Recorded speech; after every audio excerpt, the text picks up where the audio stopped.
বিয়ের কয়েকদিনের মধ্যে বুঝলাম আমার স্বামীর আমাকে পছন্দ না। শুরুতে ভেবেছিলাম নতুন বলে অস্বস্তি হচ্ছে, মানিয়ে নিতে কষ্ট হচ্ছে, কিন্তু পরিবারের চাপে বাধ্য হয়ে সে আমায় বিয়ে করেছিল। তার সম্পর্ক ছিল তার এক খালাতো বোনের সাথে।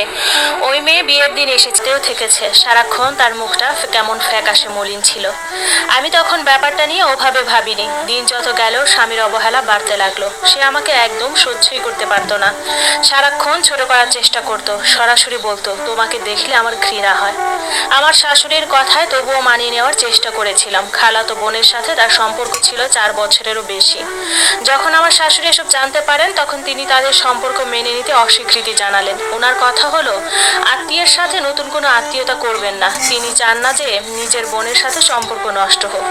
নিজের ছেলেকে সব ভুলাতে বিয়ে করানোর সিদ্ধান্ত নেন এবং অনেকটা জোর করে আমাকে বিয়ে করতে বাধ্য করেন।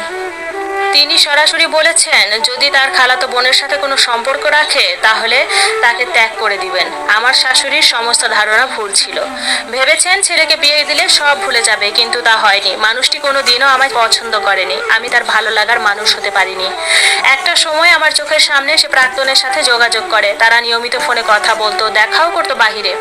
স্ত্রী হিসেবে প্রতিবাদ করে আমি বারবার অপমানিত হয়েছি। সে বলতো তুমি এসবে নাক গলাবে না, আমি তোমাকে কোনো প্রতিশ্রুতি দিয়ে বিয়ে করিনি। তার পরিবারে অভিযোগ করলাম, সবাই বোঝাতে লাগলো। তার পরিবারও কঠোর হয়েছিলেন তার বিরুদ্ধে, তবুও কোনো লাভ হয়নি। বিয়ের 1 বছর পর বাধ্য হয়ে আমি তাদেরকে বলি যে আমি ডিভোর্স নেব। তারা যদি একসাথে থাকতে চায় তবে থাকতে পারে, আমার আপত্তি নেই। এভাবে দিনের পর দিন মানসিক যন্ত্রণা আমি আর নিতে পারবো না। আমিও একটা সুন্দর জীবন কাটাতে চাই। আমার সিদ্ধান্ত শুনে শাশুড়ি অনেক অনুনয় বিনয় করলেন যাতে আমি চলে না যাই। অপরদিকে আমার স্বামী রাজি ছিলেন আমাদের বিচ্ছেদ ঘটাতে। আপত্তি করে বসলো তার প্রাক্তন। ওই মেয়ে কিছুতেই এখন আমার স্বামীকে বিয়ে করতে পারবে না, সে আর এগুতে পারবে না। এরপর তাদের নিজেদের মধ্যে অনেক ঝামেলা হয় এবং সম্পর্ক শেষ করে ফেলে।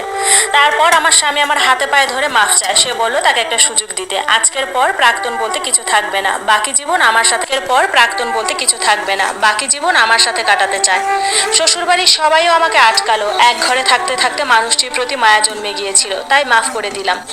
এর মধ্যে তার প্রাক্তনের বিয়ে হয়ে গেল। আমাদের মধ্যেও সব ঠিকঠাক মতো চলতে লাগলো। সে আমাকে অনেক ভালোবাসা দেখাতো, যত্ন নিত।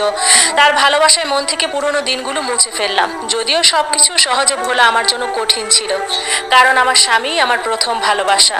যে কোনো স্ত্রীর পক্ষে স্বামীর অন্যত্র সম্পর্ক মেনে নেওয়া কষ্টকর।